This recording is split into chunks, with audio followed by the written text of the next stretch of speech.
June 19న కేంద్ర ప్రభుత్వం 14 పంటలకు ప్రకటించిన మద్దతు ధరలు పెరిగినా రైతుల పెట్టుబడికి అనుగుణంగా లేవన్నారు తెలంగాణ రైతు సంఘం రాష్ట్ర ప్రధాన కార్యదర్శి టి సాగర్.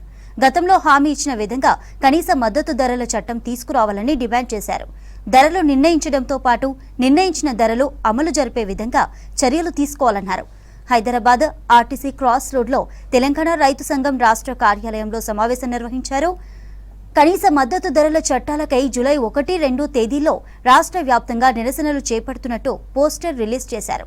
ఈ కార్యక్రమాల్లో రాజకీయాలకు అతీతంగా రైతులందరూ భాగస్వాములు కావాలని పిలుపునిచ్చారు తెలంగాణ రైతు సంఘం నేతలు. పెరుగుతున్నటువంటి ధరలకు అనుగుణంగా నిర్ణయం చేయలేదు. కేంద్ర ప్రభుత్వం చెప్పిన దాని ప్రకారమే 6.1% ధరలు పెరిగినాయి. కానీ వాళ్ళు పెంచినటువంటి మద్దతు ధరలు మాత్రం 5 నుంచి 7% వరకు మాత్రమే ఉన్నాయి. పైగా ఈరోజు కేంద్రంలో అధికారంలో ఉన్నటువంటి బీజేపీ వాళ్ళ మంత్రులు వాళ్ళ నాయకులందరూ చెప్తున్నది రైతాంగానికి మద్దతు ధరలు భారీగా పెంచినమని చెప్పి ప్రకటన చేస్తున్నారు. ఇది వాస్తవానికి విరుద్ధంగా ఉంది. పెరిగిన ధరలకు అనుగుణంగా పెంచినా కూడా లాస్ట్ ఇయర్ కంటే కూడా ₹1 కూడా అదనంగా పెంచినట్లు కాదు.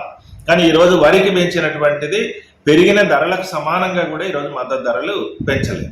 అసలు రైతులకి ఈరోజు మద్దతు ధరలు అంటే దాని అర్థమే తెలవకుండా పోయింది.